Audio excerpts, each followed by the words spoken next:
إن الحمد لله حمدا كثيرا طيبا مباركا فيه كما يحب ربنا ويرضاه وأشهد أن لا إله إلا الله وحده لا شريك له وأشهد أن محمدا عبده ورسوله صلى الله عليه وعلى آله وصحبه وسلم.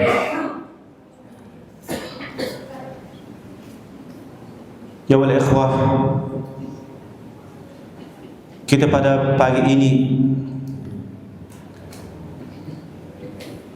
telah diberikan keanugerahan untuk menghadiri salat subuh, dan kita mendengar imam membaca dari surat Nuh, Nabi yang diutus oleh Allah Subhanahu wa taala kepada suatu kaum yang nenek moyangnya berada di atas tauhid. Nenek moyang mereka, generasi-generasi di antara Adam dan kaum Nuh dulu berada di atas tauhid dan tidak berbuat syirik.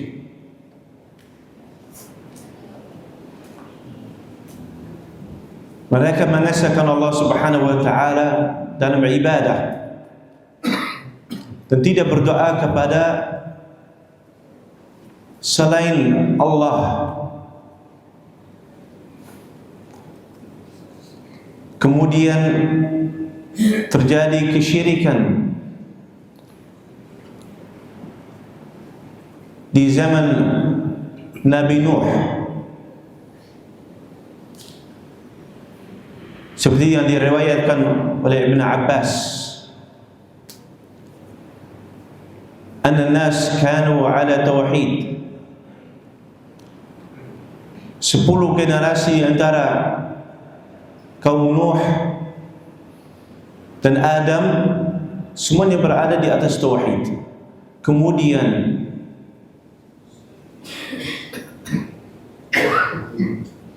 apa yang terjadi?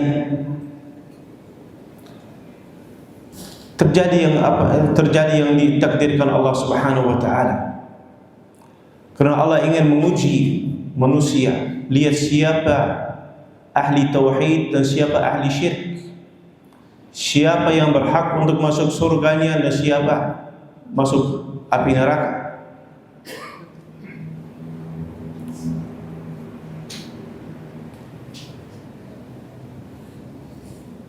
Pada waktu yang mereka masih berada di atas tauhid,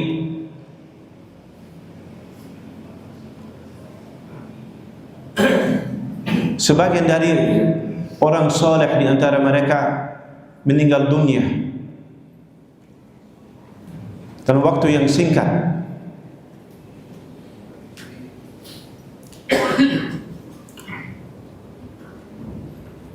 Orang ahli ibadah, orang yang saleh, yang punya posisi dan kedudukan yang tinggi di masyarakat, al-mahbubuna indahum, semuanya dicintai oleh kaum Nuh, kemudian meninggal dalam waktu yang singkat.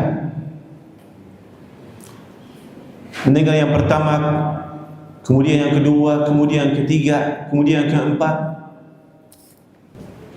Wad dan Su'a wa Yaghud wa Ya'uq dan Nasr. Katanya 4 atau 5 orang yang meninggal. Ulama mereka ahli salah dan takwa dari kaum saleh atau kaum Nuh sedih atas perpisahan mereka. Siapa nanti bisa menjadi pembimbing kita dalam kesalehan dan agama?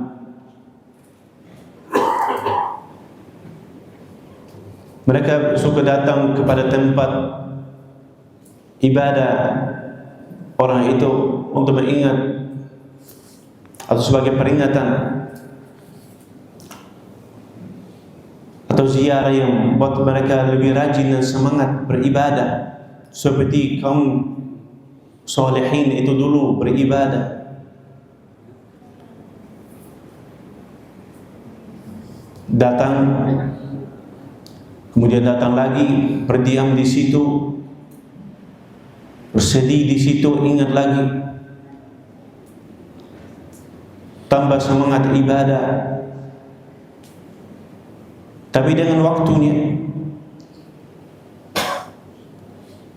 bukan hanya ziarah saja,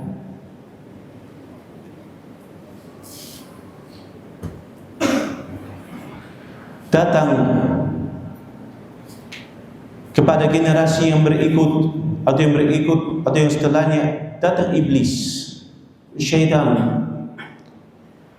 datang kepada mereka ketika ilmu al-awwalin, ilmu orang dahulu sudah hilang, sudah berkurang.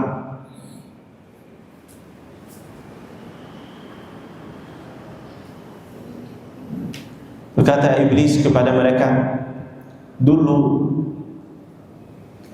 al-awwalun, nenek moyang kalian datang kepada tempat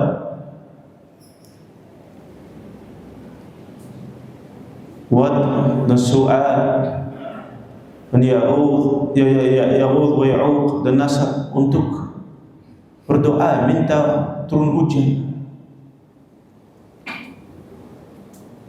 untuk istighatsah, untuk beribadah kepada mereka, minta kepada mereka turun hujan. Kemudian muncul kesyirikan, berdoa kepada orang yang mayit, orang yang ada di kuburan, ashabul kubur.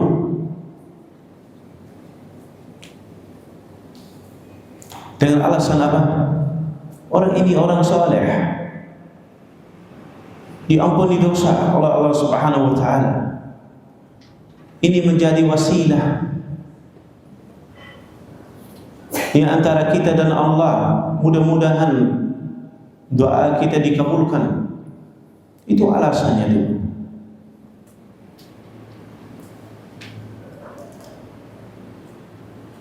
Kemudian muncul bentuk-bentuk kesyirikan yang lain.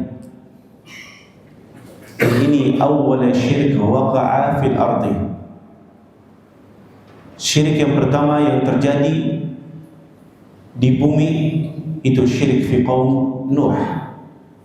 Kemudian berbentuk-bentuk dan bervariasi lagi sampai hari ini. Kalau kita lihat sebagian orang, bentuk kesyirikan atau pada asalnya dasarnya sama, minta kepada orang yang saleh, bangun di atas kuburan, bangunan yang mirip rumah kecil atau istana atau semisalnya, ingin mendekatkan diri kepada Allah melalui ibadah kepada makhluk. Syubhatnya sama, syubhatnya, pikirannya maksudnya sama dengan kaum Nuh.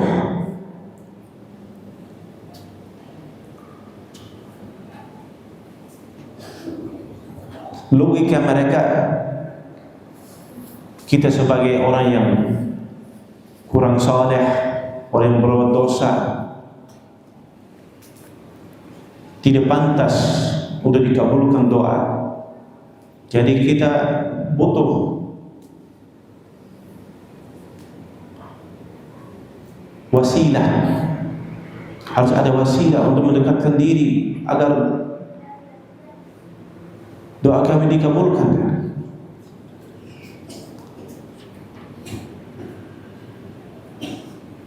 Dan itu bentuk kesyirikan yang ada.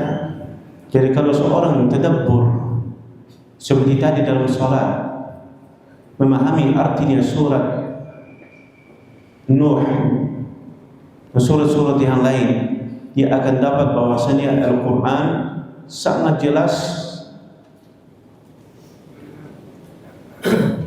dan sangat jelas menjelaskan perkara tauhid, perkara syirik. Karena Al-Quran itu bukan hanya untuk tilawah, bukan hanya untuk ambil barakah, dibaca sebelum acara, atau hanya dibaca saat solat saja tanpa memahami artinya. Al-Quran itu kitab hudan lil muttaqin. Allah Azza wa Jalla berfirman, Alif Lam Mim, dzalikal kitabu la raiba fi hudan lil muttaqin. Petunjuk untuk orang yang bertakwa.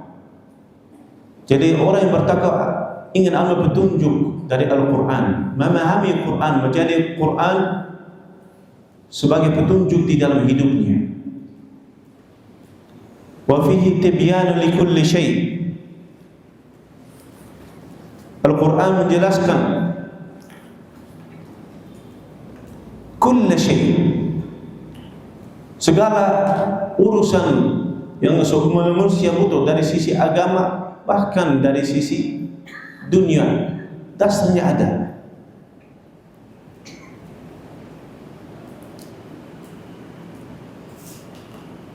Allah Azza wa Jalla berfirman, "Wa nazzalna 'alaikal kitaba tibyanan likulli syai'." Allah turunkan kitab Al-Quran kepadamu wahai Muhammad, tibyanan likulli syai', sebagai penjelasan untuk segala perkara yang dibutuhkan oleh manusia. Wa huda, petunjuk, wa rahmah, wa bushra lil muslimin, pembawa berita gembira untuk orang yang menyerahkan diri kepada Allah Subhanahu wa ta'ala. Jadi kalau kita dengar Al-Quran, walaupun dalam salat atau ketika tilawah atau duduk di rumah, membuka mushaf, membuka terjemahan,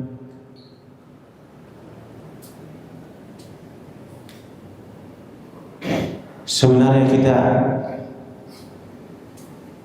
harus ada tujuan, hanya untuk tilawah, bukan tilawah saja, tapi menjadikan Al-Quran petunjuk hidupnya.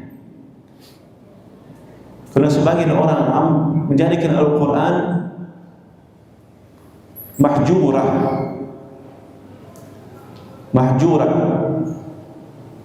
Qurannya ditinggalkan, dilalaikan, tidak diperhatikan.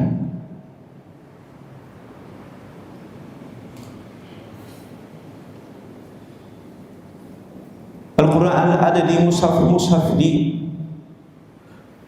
lemari atau di atas tempat buku atau meja. Al-Quran ada mushafnya tapi nggak dibuka, nggak dibaca. Dan astagfirullah, kadang-kadang kita membawa mushaf saku yang kecil, taruh di kantong, niatnya baca, kemudian nggak jadi. Sering tidak? Sering. Dan sekarang di zaman ini mushaf Al-Quran ada di mana? Ada di HP. Tafsirnya juga ada. Tafsir Ibnu Katsir, Al-Baghawi, Tabari, ini semuanya bisa dibuka. Terjemah bahasa Indonesia, bahasa Inggris, bahasa Belanda, bahasa Jepang, bahasa Cina, bahasa Arab, ada juga. Tapi Quran itu tetap itu mahjur. Tidak ada prioritas.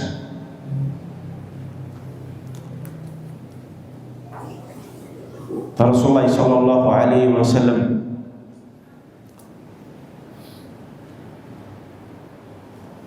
yashku ila rabbih, mengeluh kepada Rabbnya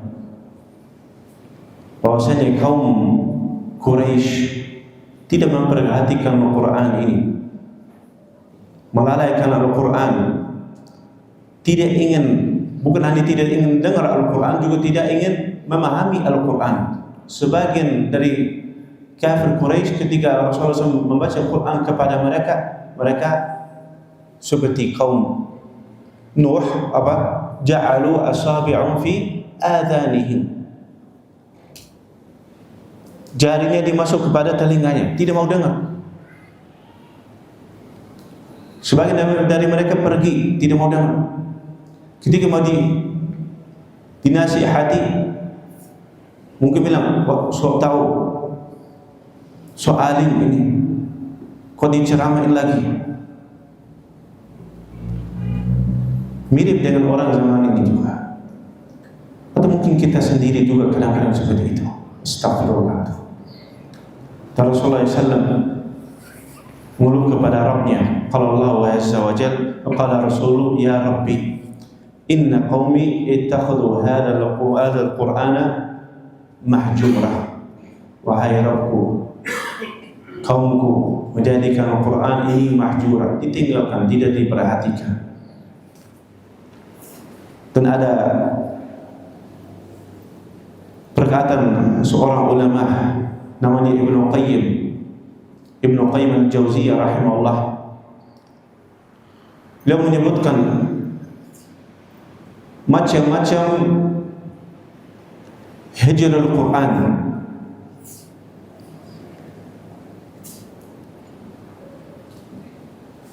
Macam-macam orang tinggal ke Quran, seperti apa bentuk-bentuknya.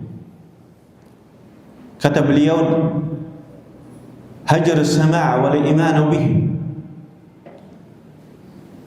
Orang yang meninggalkan Quran, tidak mau dengar, dalam bentuk tidak mau dengar dan tidak mau beriman kepadanya. Atau hajar al-amal bih, atau tidak mau mengamalkan Al-Quran. Wal wuqufu 'inda halalihi wa haramihi wa in qara 'alaihi man wa amana bih. Beriman kepada Al-Quran tapi tidak beramal dengan Al-Quran, tidak memperhatikan halal dan haram.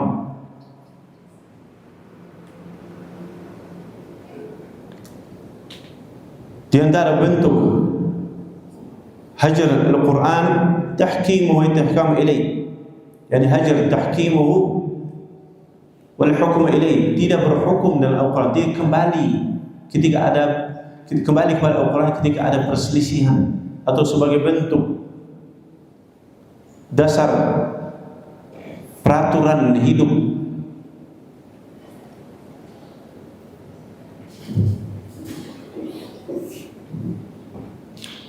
Maksudnya lebih memilih hukum selain hukum Allah Azza wa Jalla. Dan ini bukan hanya urusan negara, bahkan di dalam hidup kita. Kalau satu kaum tidak di dalam diri sendirinya atau sama keluarganya tidak kembali kepada Al-Quran sebagai dasar peraturan hidupnya, tapi kembali kepada hal yang lain, adat, istiadat atau peraturan yang dibuat oleh manusia, menghalalkan apa yang haram, mengharamkan apa yang halal sesuai hawa nafsunya, itu namanya hajar.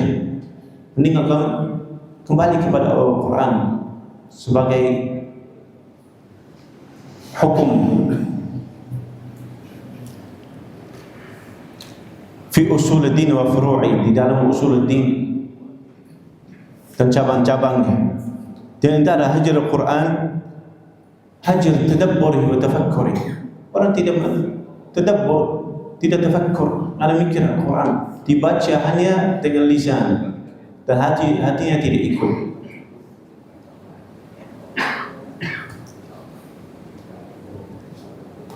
Di antara bentuk hajar Al-Quran, hajar istifsha' wa tadawi bih, tidak menjadikan Al-Quran sebagai obat. Al-Quran fihi syifa, Al-Quran fihi syifa, pengobatan. Ya Ustaz, apakah kita enggak boleh ke rumah sakit, ke dokter? Ya boleh, itu asbab.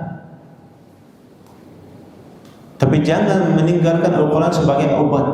Ruqyah dulu, ambil obat dari dokter, kemudian juga ruqyah. Harus pergi ke orang, nggak perlu. Yang penting sendiri dulu. Membaca Al-Quran kepada apa nih? sebagian tubuh yang sakit ada keluhan, baca Al-Fatihah. Kepala tangannya kemudian masah di atas tubuhnya, atau minum air yang telah dibaca Al-Quran dan semisalnya. Itu namanya tadawi bil Quran. Tadawi bil Quran, pengobatan dengan Al-Quran. Dan itu obat yang sangat efektif. Bisa digabung dengan obat dari resep dokter. Karena tidak ada syifa kecuali dengan kehendak Allah Azza wa Jalla. Dan kita tidak tahu di mana itu sebab yang efektif. Tidak tahu. Tapi yang Quran itu pasti efektif. Obat dari dokter belum tentu benar, belum tentu cocok, belum tentu efektif. Tapi Al-Quran insya Allah selalu efektif. Di antara bentuk hajar Al-Quran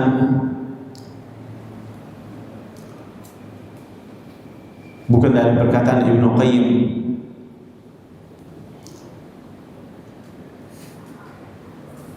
tapi itu tidak membacanya sama sekali, atau tidak mempelajarinya, tidak mengaji, tidak ada keinginan untuk belajar Al-Quran.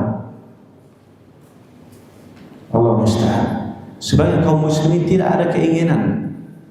Saya tidak bilang tidak ada kemampuan, karena mungkin tidak ada kemampuan, tapi tidak ada keinginan untuk bisa membaca Al-Quran, walaupun walaupun dengan cara yang sulit, putus-putus.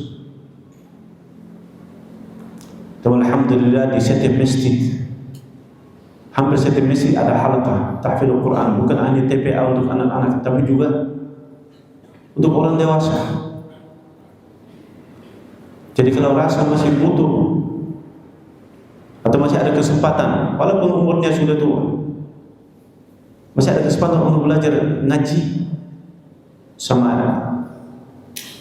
orang yang sudah bisa ngaji, ambil kesempatan itu. Walaupun tersisa dari hidup, dari umur Anda masih satu hari misalnya. Mudah-mudahan dalam satu hari itu bisa dapat pahala yang sangat besar. Yang penting ada keinginan. Dan Quran itu sebenarnya itu tidak sulit. Kalau diberikan perhatian.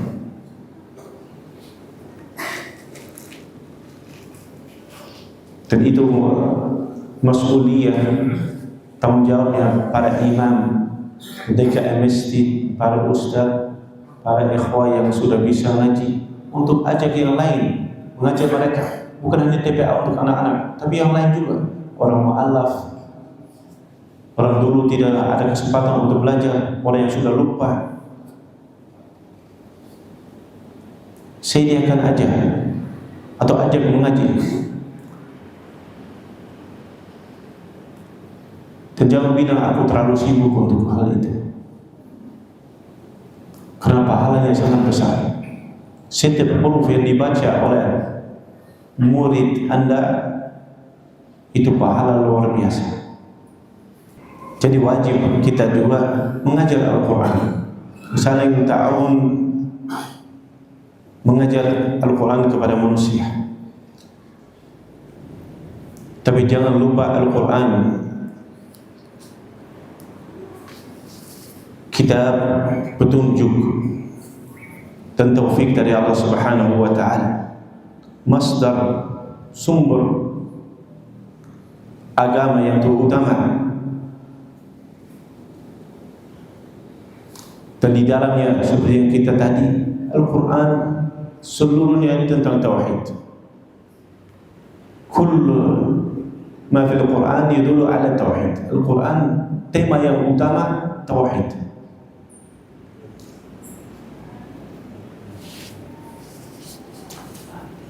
Berkata Ibnu Qayyim dalam kitab Madaris As-Salikin, kullu ayatin fil Quran mutadamminatun litauhid syahidatun bihi da'iyatun ilaih. Setiap ayat dalam Al-Quran mengandung tauhid, menjadi saksi atasnya dan menyuruh kepadanya.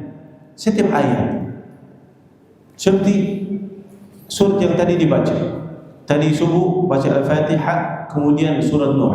Setiap ayat di dalamnya mengandung makna tauhid dan menyuruh kepada tauhid, menjadi saksi atas tauhid.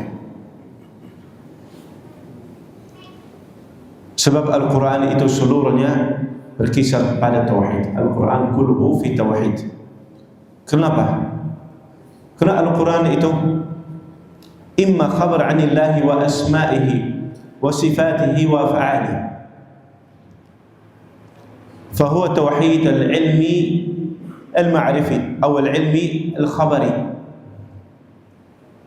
Jika Al-Quran bicara tentang Allah,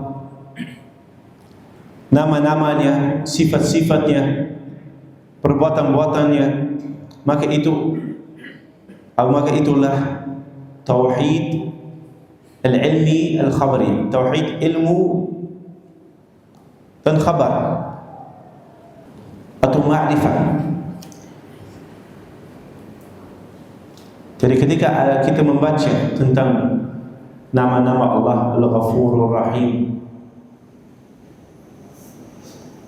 Al-Malikul Quddus, As-Sami'ul Alim, Al-Malikul Jabbar,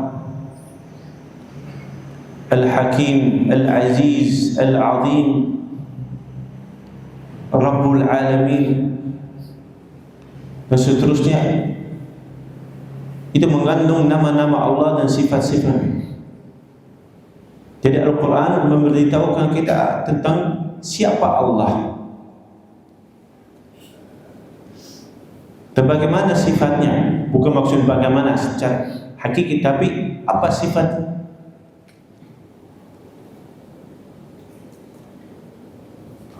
Karena Allah walaupun sifat-sifatnya itu di atas kemampuan manusia untuk memahami hakikatnya, kita memahami artinya. Dan Allah itu bukan sesuatu yang abstrak. Tahu abstrak itu kayak ide yang hanya ada di kepala manusia. Kalau sebagian orang berkata Allah ya Tuhan atau suatu great power besar. Tapi apa sifatnya? Jangan bilang jangan. Jadi sesuatu, tapi sesuatu yang tidak punya sifat, tidak punya nama. Jadi itu apa? Konstruksi logika yang ada di kepala saja. Di kepala saja. Kok ada di kepala saja? Dan Al-Quran apa? Nah, Allah disebutkan dengan namanya, disebutkan dengan sifatnya, perbuatannya. Apakah Al-Quran itu membohong? Tidak. Justru dari keagungan Allah dan kesempurnaannya, kesempurnaan nama-namanya dan sifatnya, walaupun kita tidak bisa memahami hakikatnya. Sebagaimana kita tidak bisa memahami wujudnya atau hakikat wujudnya dan zatnya. Otak manusia tidak sampai, tapi bisa memahami apa nama-namanya, sifat-sifatnya, perbuatannya, bisa. Buktinya itu di dalam Al-Quran.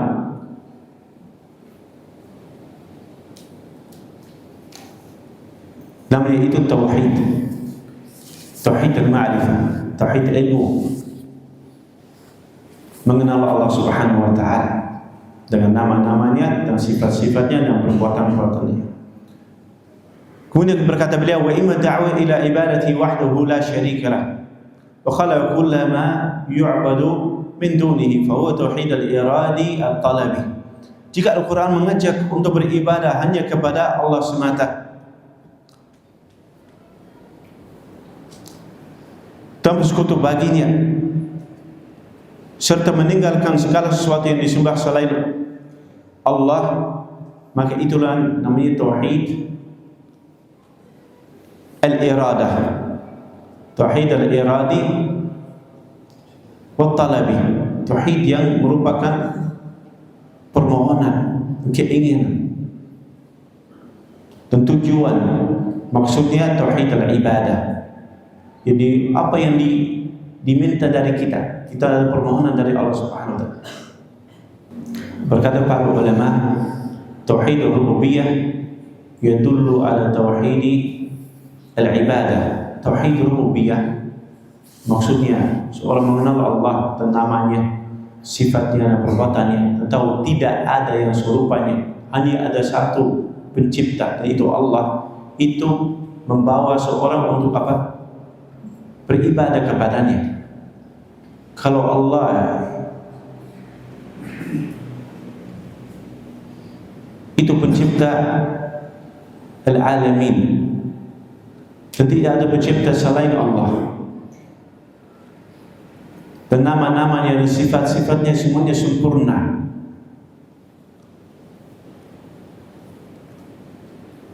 bagaimana bisa beribadah kepada selain Allah? Ibadah itu hak sang pencipta. Jadi tauhid itu namanya tauhid rububiyah. Dan tauhid rububiyah membawa seorang kepada tauhid al-ibadah. Kata para ulama, tauhid al-ibadah atau dengan istilah yang lain tauhid al-uluhiyah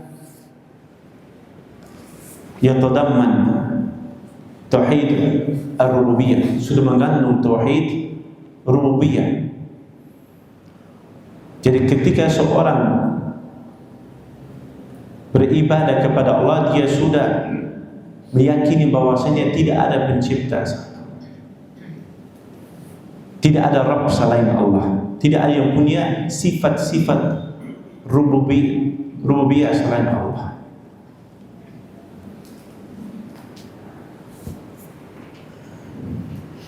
Jadi dua macam tauhid ini, tauhid al-ma'rifah dan tauhid al-ibadah, itu saling mendukung. Itu sudah satu. Ada di Al-Quran, ya ada banyak. Tauhid al-ibadah banyak seperti yang tadi dibaca.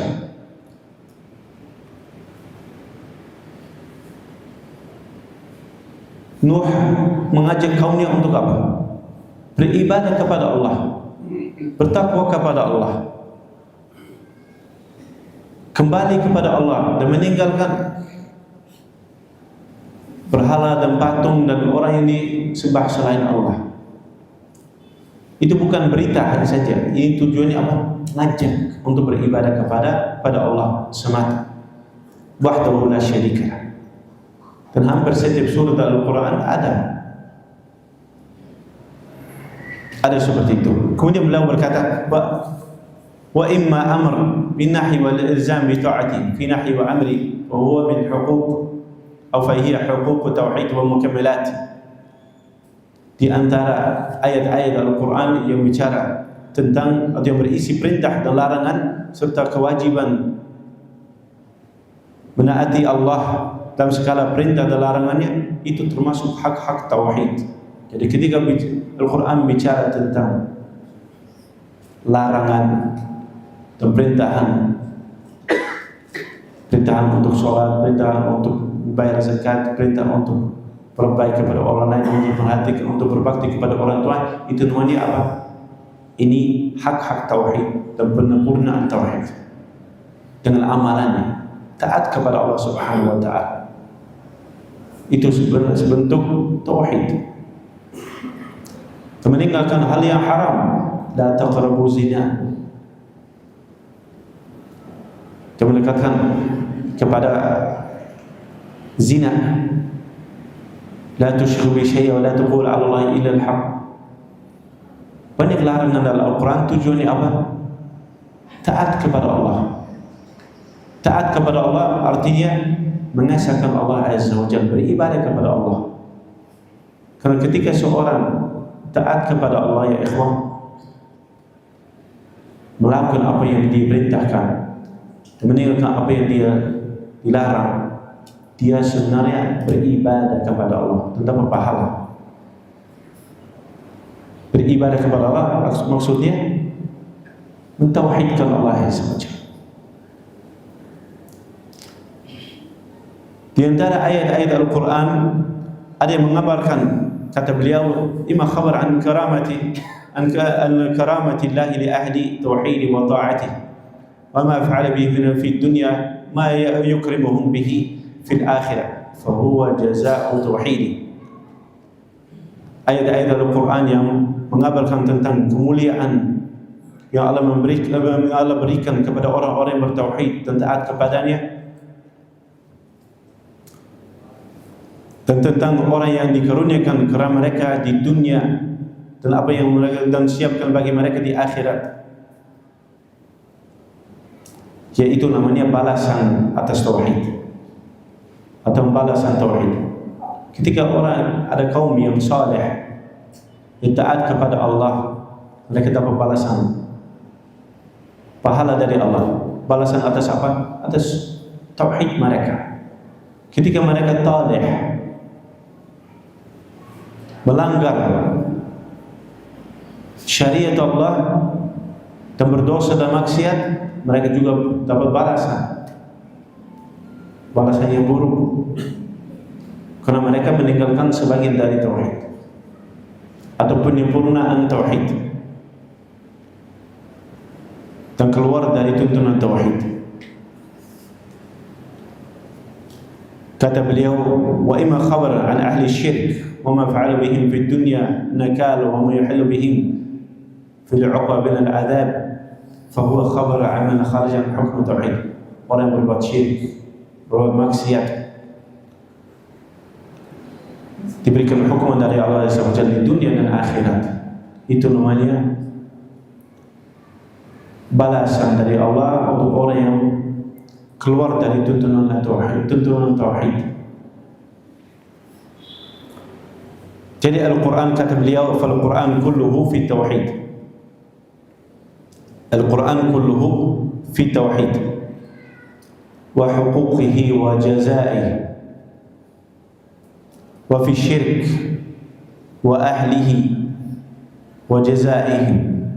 Jadi dengan demikian seluruh Al-Quran bicara tentang tauhid, tentang hak tauhid, tentang balasan tauhid, dan bicara tentang syirik, para pelakunya, ya apa yang terjadi kepada mereka dan balasan yang mereka terima dari azab Allah Azza wa Jalla. Kata beliau, falhamdulillah, kalau kita membaca Al-Fatihah, alhamdulillah, kata beliau, tauhid. Segala puji bagi Allah, tauhid, memuji Allah atas kekurniaannya dan atas kesempurnaannya. Rabbul Alamin, tauhid, mengakui nama Allah dan sifatnya dan perbuatannya. Rabbul Alamin. Ar-Rahmanir Rahim, tauhid, sifat dan nama Allah. Maliki Yaumiddin, tauhid. Iyyaka na'budu wa iyyaka na'budu, tauhid. Tauhid ibadah, mengesahkan Allah dalam ibadah. Iyyaka nasta'in, mengesahkan Allah dalam minta pertolongan. Ihdinas siratal mustaqim, tauhid, semuanya itu tauhid. Minta hidayah dari Allah dan petunjuk.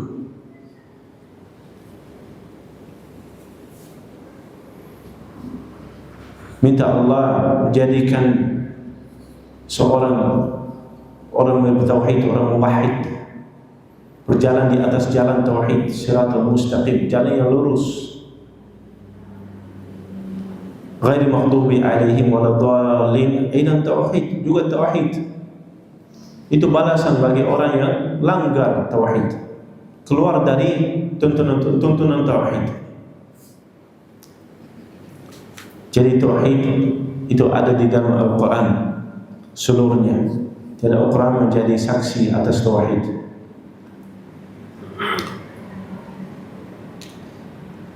Jadi ayat-ayat Al-Quran yang kita membaca